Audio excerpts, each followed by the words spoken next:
With new, gentler scented Clorox disinfecting wipes, clean finally smells as good as it feels. On everything from lamps to ceiling fans. Even on your kid's toy shark. Oh, ouch. Clorox disinfecting wipes. Now available in crisp lemon. Find it on Amazon. Clorox. Clean feels good.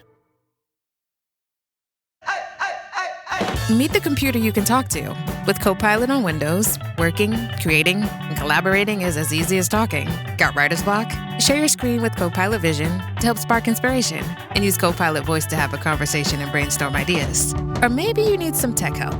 With Copilot Vision, Copilot sees what you see. Let Copilot talk you through step-by-step guidance so you can master new apps, games, and skills faster. Try now at windows.com/Copilot. It's 2018, and the director of the CIA has discovered that the Russians have compromising material on the President of the United States. He knows that there is so-called compromat out there. What he doesn't know is exactly how the President is tangled up with the Russians. Fact? Fiction? It is, in fact, the basis of the brilliant new spy novel, The Poet's Game by Paul Vidich. We had a great chat, which is coming up on the Spy Masters podcast. We talk about the importance of character, the inspiration he drew from current politics, and the literary influences that helped him become one of the best-selling novelists in the world. My name is Antonia Senior. I'm a writer and a journalist, and it's my mission to bring you all the best spy writing, fact and fiction. I've got some brilliant interviews coming up with the biggest names in spy writing. So don't forget to drop me a follow, leave a review, and maybe let me know who you want me to try and get on the pod. You can find me on X, and the handle is @SpyMastersPod. But right now, I'll hand you over to me, talking to Paul Vidich about The Poet's Game.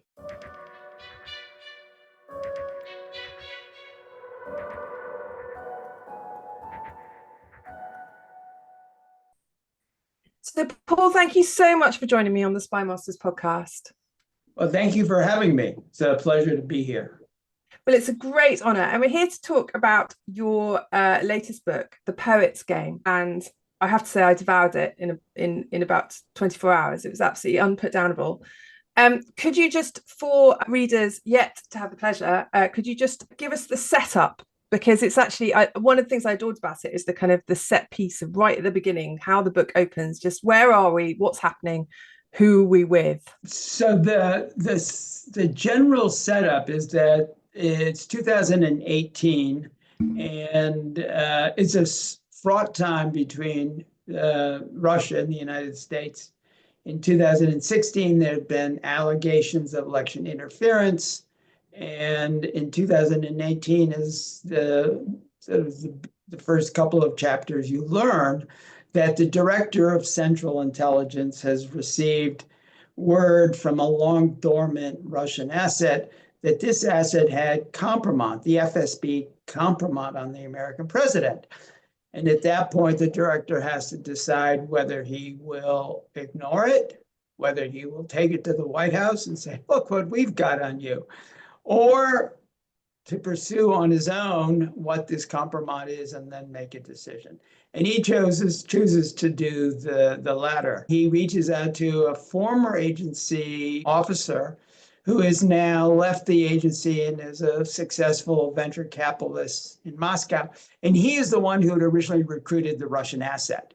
So this guy, Alex Matthews, is sort of recruited to be non-official cover, to go back to Moscow and sort of meet with this character, Byron, who is the Russian asset. And the first meeting with them is compromised. When he gets to Washington, Alex sort of indicates that he thinks that there's somebody in Washington who knows what's going on, who is compromising the operation. And that person could be in the White House, person could be in the CIA, that person could be close to him. And that's sort of the setup. And once you've sort of described where these characters are on the scene and the lay of the land, what becomes clear, I think, in the novel is that this novel is really about seeming and believing. It's about people who know something about somebody, but who also know that what they don't know about the person may be the thing that's most important about that person. And it's sort of the way that trust operates. Trust operates between a handler and his asset, but trust also operates in this case in a marriage. And in a marriage, trust is very important. You know, husband and wife share all sorts of intimacies and secrets about other people, and they have this sort of special relationship to each other. And the same is sort of true about an asset and a handler. Although the handler and the asset operate in a more fragile relationship, because the asset is sharing secrets with basically the enemy. And the result is that when there is suspicion at hand or where there's doubt, the consequences can be fatal. And that's not usually the case when you have a husband or wife who are suspected of infidelity. In those situations, it may be unfortunate, or maybe even comical, but doubt doesn't usually lead to sort of fatal consequences. So it's a book with a story, but it's really about trust, and it's about relationships and the way that trust operates in people's lives. It divides itself between Washington and Moscow. And as you say, Alex Matthews, who's the kind of hero at the center of it all, he's got issues with trust in both places. So in Washington, he's a member of a kind of group of friendly intelligence officers and their wives, actually. And now you've said that about the relationships, actually there's a number of kind of troubled relationships between the CIA operatives and their wives, which kind of play kind of in the background through the plot. And Alex himself lost his first wife and his daughter in a tragic boating accident, and he's married to a younger, vibrant, lovely woman called Anna. So I was really interested by that sort of picture that you depict of these intelligence officers living in and out of each other's lives, you know, on and off each other's boats, and, you know, swapping partners a little bit. And I wondered, how much is that, do you think, rooted in how these guys operate? Well, I think we all live in our own little small circles of friends. You're a journalist, so you have a lot of friends who are journalists. I was in business, had a lot of friends in business. And typically, and in the intelligence world, I think the same is very true, with one exception. And that is the sorts of information that people have is very confidential. And they have to be careful of having broadened friendships with people outside of the intelligence community, because you never really know who's going to pick up something that might in some way compromise the situation that you're in. So I think a lot of the people in the intelligence community in Washington have other friends who are in the intelligence community, and they share this sort of intimate relationship among each other. But, you know, as with all circles of friends, there are ways in which, you know, problems in marriages result in infidelities. And that's obviously one of the things I was very curious to play out in the book, which is, you know, how are people sharing information? Is it pillow talk, or is it something, you know, a little more innocent? But I wanted to develop characters who, and their full lives, not just the work life of being a covert officer, but I wanted to see how that they brought the issues and concerns of their work life into their personal lives. So I had a lot of fun with that. And in some ways, to me, it's, you know, it's giving people who are in this work a fuller sense of who they are, and to give the reader a sense of, you know, these aren't people who just are always off doing their intelligence work. These are people who live in a family, who, you know, have all the responsibilities of family, And that was, very intentional. And it's not unlike, I think the novelists who I admire, people like Len Dayton, people like John Le Carré. I think the thing that made them attractive as novelists is that they had very robust characters. And you really see how their intelligence work affects their personal relationships. And I think that isn't, you don't see that as often in books about spying these days. But I think readers enjoy it, and I, as the writer, certainly enjoyed exploring those aspects of the characters' lives. It made perfect sense to me reading it, because how could you do a job like the ones they're called upon to do without it affecting your personal life, without affecting how you interact with other people, how you trust them, how you open yourself up to them. And I thought that was handled really beautifully, actually. Well, when you look at the people who have been spies who then turn to the other side, whether it's Philby or on the American side, the people who we find interesting aren't just the principal characters, but it's their children and their wives. And you wonder, did the wife ever suspect? And if she suspected, did she do nothing? And I think that's, to me, the thing that makes these stories interesting. It's not just the plot and the action, but it's the way in which the depth of character exposes all the psychological issues, the motivations, the concerns, the fears, the loneliness. It's not just, plot driven. The thing that drives the plot is always character. Character is plot and plot is character. And in one sense, the best spy novels, because they operate in that kind of liminal world of moral ambiguity and secrets and lies and loneliness that are embedded in the very nature of the narrative of these people's lives, it does lend itself to very interesting characters and their relationships with other people anyway. And as you say, exploring that ought to be the job of a spy novelist, as well as, the guns and the running about Moscow. Right, I agree. I think the reason we as readers or viewers are drawn to spy fiction and spy television is that in some ways, we put ourselves in the place of those characters. We all lie a little bit in our lives. We all manipulate other people in business, or we deceive in sort of small ways.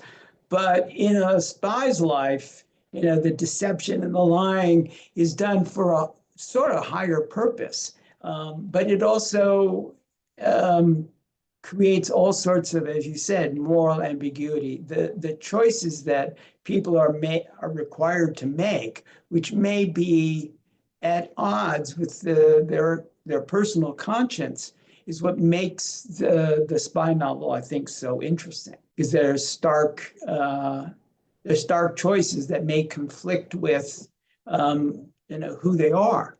I mean, not in this novel, but in my previous one, Beirut Station, it begins with an attempted assassination of a very high-ranking Hezbollah official who did terrible things. He had, hijacked people, executed people. But in this particular scene that opens the novel, he's in a car with his two grandchildren. And my character, Annalise, is with Mossad agents, and they are about to assassinate this Hezbollah leader by exploding a car bomb. And this one young woman sees these two innocent children who would be basically roadkill in the attempt to assassinate the person. Says, "We can't do this," and to me, that was like, okay, this young woman sort of finds her courage, her moral courage, to interrupt something that would have been a travesty, which is the death of innocent people in the pursuit of something that may be a responsible act.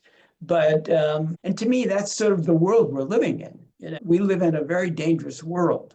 People are out to undermine our democracies. But at the same time, the question becomes, if you're there on the side of the democracy trying to fight for this, do you allow yourself to do the sorts of things against them that you find repellent done to you? You know, and this is the question of ends and means. Do the ends justify the means? And to me, those are really interesting questions that are very much of the modern age. And I think spy novels have a particular responsibility to explore those questions through the characters we create. That leads me into a question I wanted to ask you, which is about the setting, the timeline of this book, because, you know, most of your other books have been set earlier in historical epoch. Beirut Station's a bit more modern, but this one is 2018. This is really close. The president on whom Byron has compromat is, I would say, I mean, he's not named, but he's quite clearly a president that we all know. And I just wondered why with this one you felt you wanted to go more contemporary. What is it that you wanted to explore that you felt that this novel could do? Well, each of my novels has sort of gone forward in time. The first one is 53, then it's 58, 73. So I feel sort of this push into the future. So I've gotten close to the present. But I also found myself when I was writing this book, basically in 2021, deeply concerned about the world that we're in. And there were a few things that I saw that inspired me to write this novel. And again, you're right. The president in this case is not named, as I call him, Voldemort, he whose name shall not be said. And partly because, you know, I'm trying to create an archetype of a type of person in power who does what he does. But I found myself very interested in that moment in time. And the things that inspired it were all the information that came out, probably through the Mueller report, which was that in 2017, the first meeting that Trump had with Lavrov and Kislinski, who was his U.S. ambassador, the Russian ambassador, was held in the Oval Office without any Americans.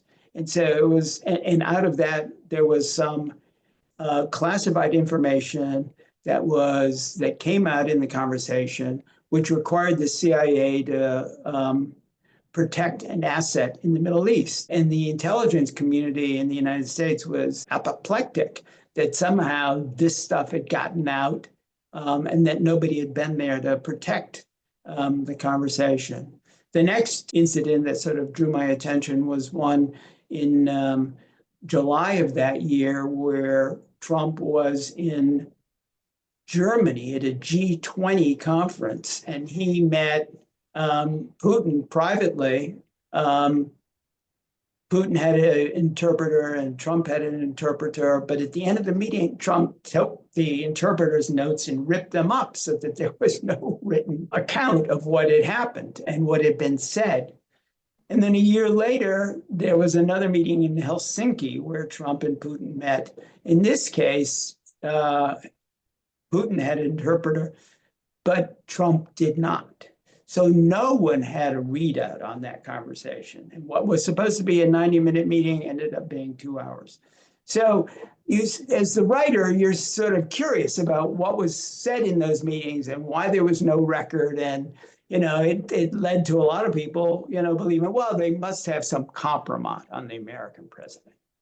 So that's the premise, that there must be compromise. And of course, one of the lines that I really enjoyed writing at the end of the novel was, the best lie is the one you want to believe. And so the whole novel is to some extent about seeming and being. The things that you would like to believe are the ones that may be the lie is attractive. And that is the world. That's sort of the gray shaded world of intelligence. But it's fascinating because as a reader, you're being played with in your books, which I really enjoy, and it's one of the reasons my novels work so well.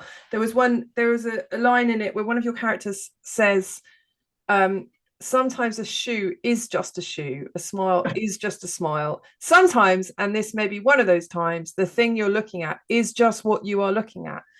And like I read that and I just thought that's fantastic, because all the way through your novels, you're constantly like, when a shoe comes up, you are second guessing, is that just a shoe or is it, and I thought that was a wonderful kind of, in itself, a red herring within a red herring within a red herring. I loved it.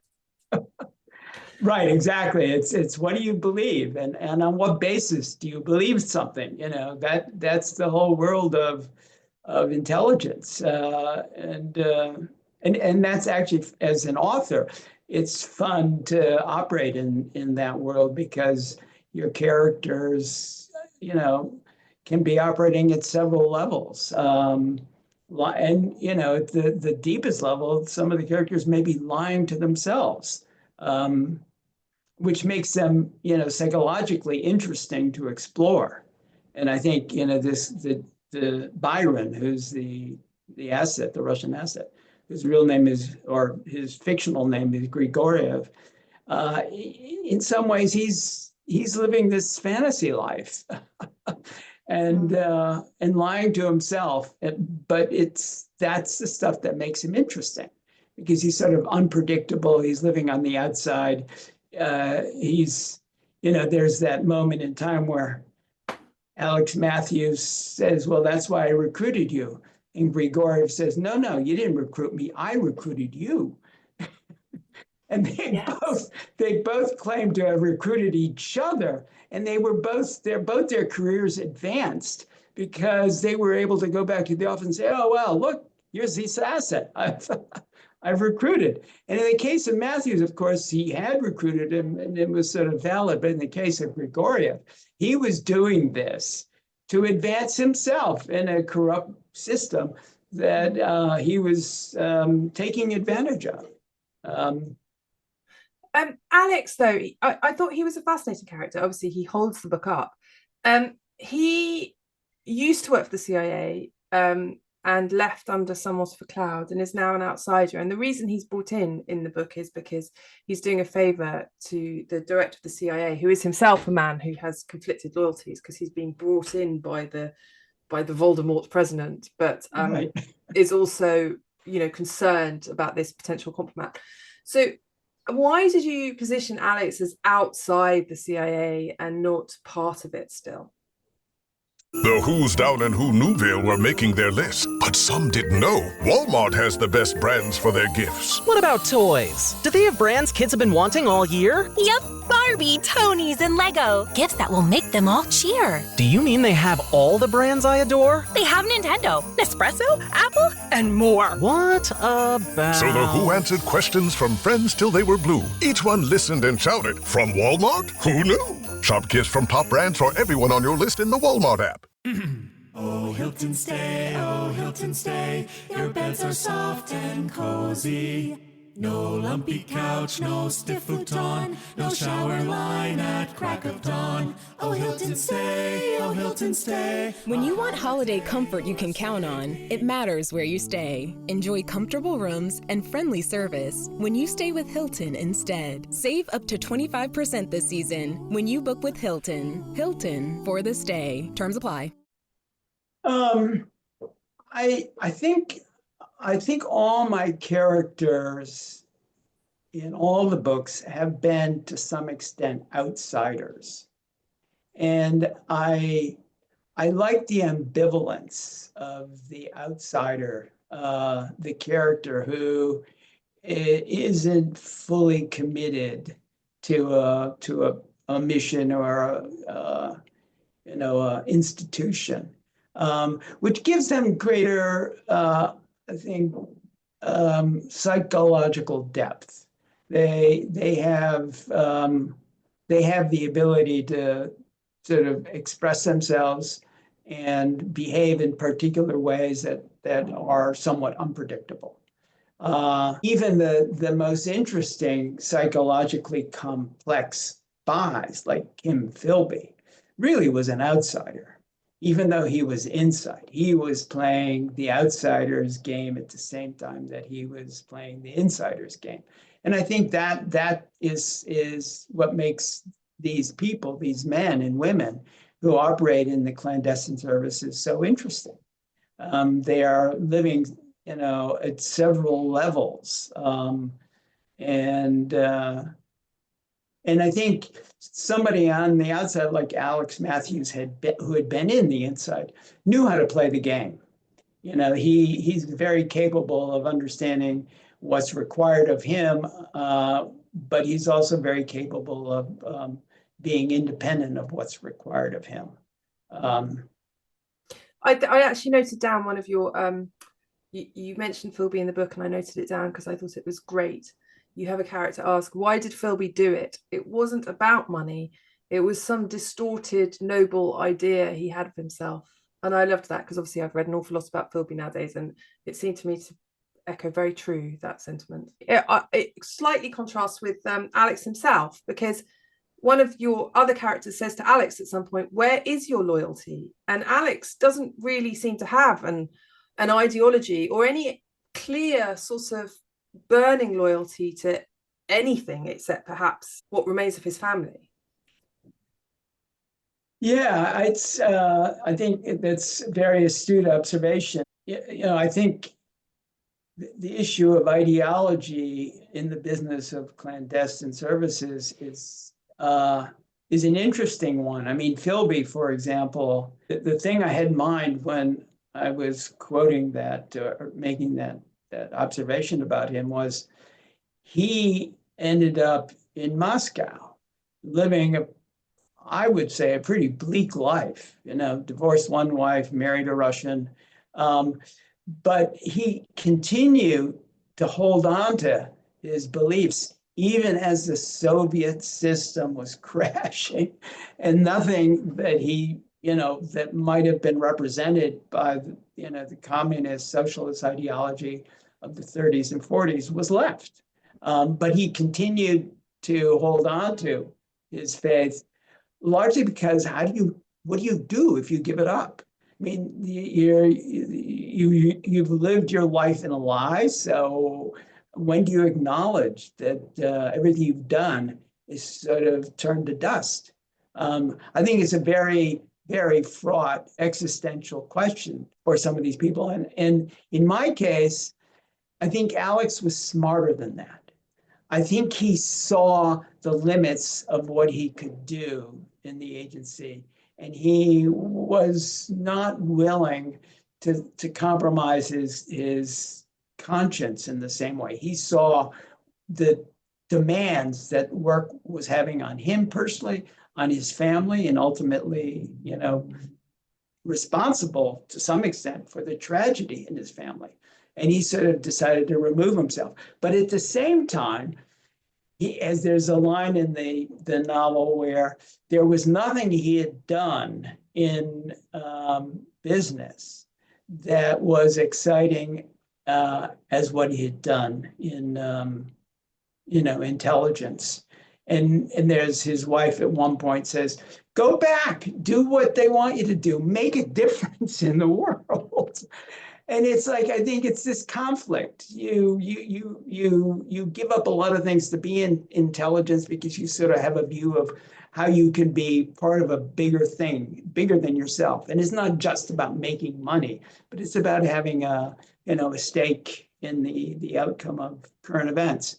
And yet at the same time, you're confronted with all sorts of things that might become, morally questionable to you. As a guy who I worked in business, made money, and there's to some extent a satisfaction of looking at the amount of money in your bank account, but that's a fairly, it doesn't give you a lot of satisfaction other than, it's like to know that you're enough well off that you can do the things you want to do. But it doesn't give you the same satisfaction as, somebody who is on the front lines of trying to protect democracy, whether it's in the Ukraine or, elsewhere. But there's a kind of glimpse of in the backstory of a kind of idealistic Alex with the young Grigoriev. Is that his name? Grigoriev, yeah, Byron. And they're floating down the river in Moscow as young men reading poetry and drinking vodka. And you see now in the sort of in the meat of the story, they're both middle-aged and they're both disillusioned, and every so often there are these kind of slightly sad echoes of these young men floating down the river reading poetry. And I wanted to ask as well about the fact that Alex's network that he set up was the Poets Network, and there was Byron and then two other missing agents called Keats and Shelley. Can you just was there significance in those choices? Well, yeah, I mean, I chose them, so obviously I thought it was nice to be able to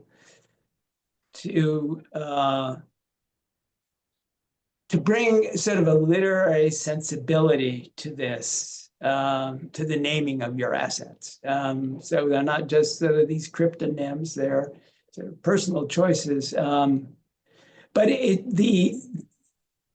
and I had fun with that. But there's also this sort of irony that Grigoriev, who's named Byron, actually had an aspiration to be a writer, a poet, when he was a young man, which he gave up. And so there's this scene in which he and Matthews are talking, and Grigoriev says, well, I wanted to be the poet, but I wasn't able to do it until you named me Byron. And then I became a poet. And there's this famous line about Byron, which is, I'm mad, bad, and dangerous to know, which he quotes. And that was fun. It's like bringing humor into their relationship. It's the sort of thing that you could actually imagine two men saying to each other. And it's giving them a whole life, a life of aspirations that are thwarted. And I think that's, in each of the characters, I think there's a part of their backstory which sort of implies how they have not lived up to the dreams that they had as young men. And they find themselves in this compromised, somewhat corrupt world. And, they're acting out in the way that they have to in the situations that they find themselves in. Mm.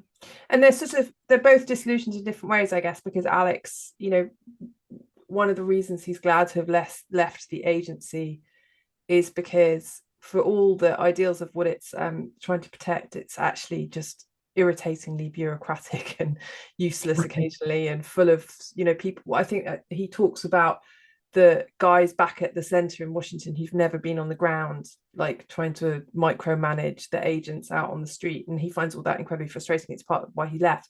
Whereas Grigoriev, it's a different kind of thing. He was forced into the sort of KGB again, which becomes the FSB against his will because it's the family business.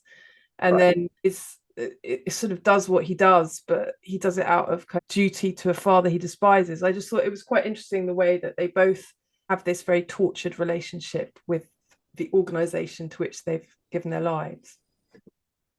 Yeah, and fathers and sons figure into this. Grigoriev has his issues with his father, and Matthews has his issues with his son. And I do think that one of the things I've observed is that parents who operate in the intelligence community often find themselves at odds with their children over how much they can say to their children, how much they need to keep secret from their children. And I think I've had 3 or 4 conversations with the children of people who worked in the intelligence community. And it's a heartfelt conversation when they say, I never really knew what my father did. I never really knew what my mother did. They could never talk about the work.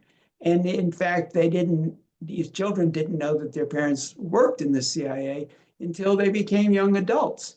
And when I listened to them, say these things, I can hear this sort of lament, this sense of like not knowing who your parent was, and feeling a little bit of loss and regret. And so to me, that's a really important part of the lives of the people in my novels. How you're making choices in your life, and sometimes those choices affect the people who are closest to you in ways that you're not entirely, understandable. I mean, you don't understand them at the time that they happen, and it's only later that the consequences of those choices become visible in your life. So this, as I understand it, this is the first Alex Matthews book. So we're going to see him in more outings. Yes. This is the first. Can you give us any clue what happens next? Well, so this takes place in 2018. The next one, which is pretty much done, takes place in the fall of 2020, which is the run-up to the election in the United States. The novel takes place largely in Washington, and it deals with all what I'll call the questions of compromise, the questions of election interference that now are such a big part of the politics that we live through. And the thing about the Cold War was that you knew who the enemy was, and you knew what the danger was, which is mutually assured destruction. And it's a thing that drove the Soviets into bankruptcy, basically. But right now we're dealing with different types of threats. And the Russians are really good at it. It doesn't cost a lot of money. And one of the problems with being an open democracy like the UK and the United States is that people can pollute the public conversation with all sorts of misinformation because we encourage openness. We encourage social media to be diverse, and people can take advantage of that. And in the United States, in the last two elections, the margin of victory was basically decided in 5 counties in 5 states. We're talking 100,000 votes in 2016 and 60,000, 70,000 votes in 2020. And when you understand the power of social media to get people out to vote or not to vote, you can see how an aggressive, sustained attack on people of influence on voters can make a huge difference. And so if you're Russia and you want to screw around with the American electorate, it's not very hard to do. And I think that's really the threat. The threat in the world today is the way in which aggressive disinformation and election interference is unsettling, the political world.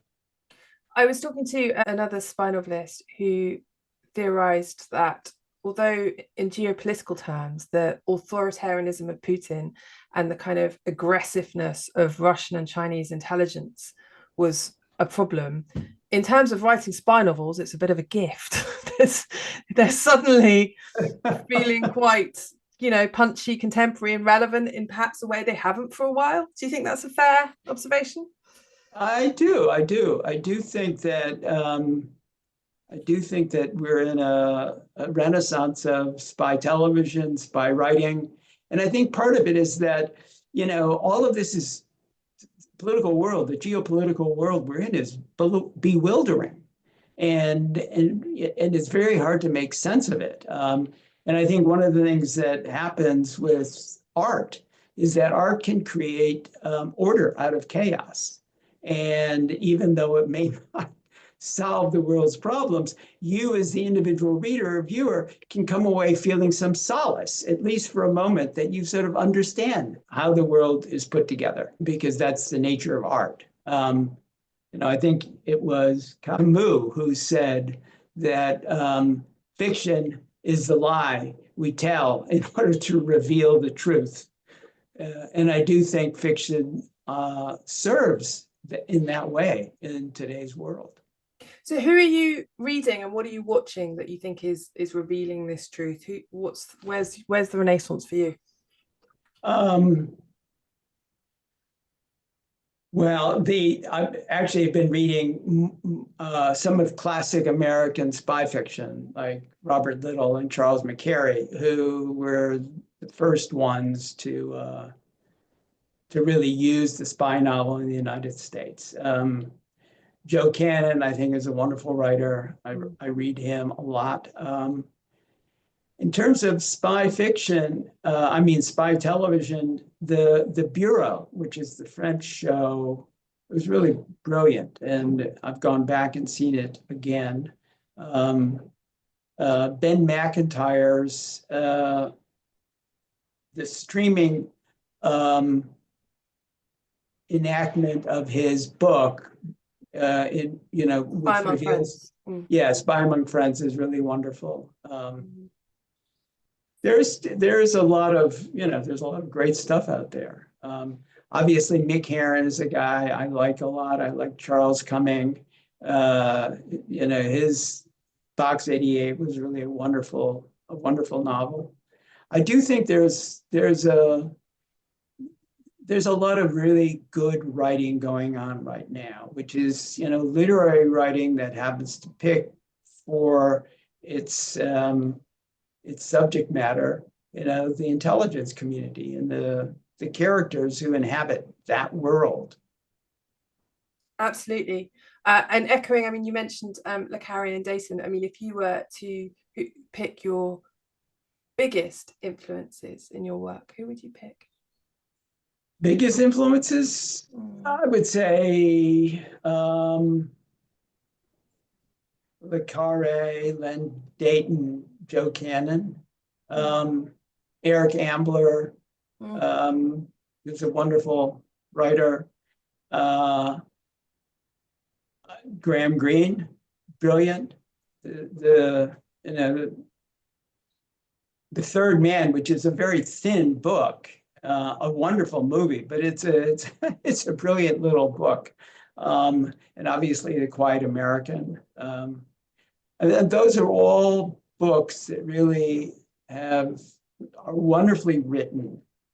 The wordsmithing is something that you can go back to, over and over again.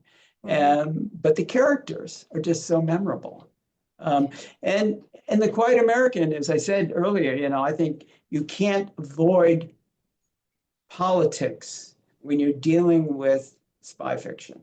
I think the people who avoid politics create things that really aren't, long-lasting or memorable. And I think Eric Ambler, for example, when he, his novels from the 30s dealt with the rise of authoritarianism and fascism, very directly. He obviously created characters who he put into situations, but those situations were very politically charged. And Graham Greene, the same thing. When you read The Quiet American, you sort of know what's going to happen in Vietnam long before it actually happens. The way in which idealism is distorted for purposes of a few people's view of what should be done. I do think as spy novelists, we have a responsibility to the moment in time that we're writing to take a point of view, at least through our characters. And I think that's one of the things that I try and do with my novels. I think any reader who wants a novel that kind of arrives firmly at the intersection of politics and character and intelligence will absolutely adore The Poet's Game. So congratulations so much on that book, and thank you so much for coming on Spy Masters to talk about it. Well, thank you for having me. It's been a delight. Thank you for listening. Don't forget to follow, tweet, spread the word so that we can keep bringing you more brilliant writers talking about spies. Don't miss an episode of the Spy Masters podcast.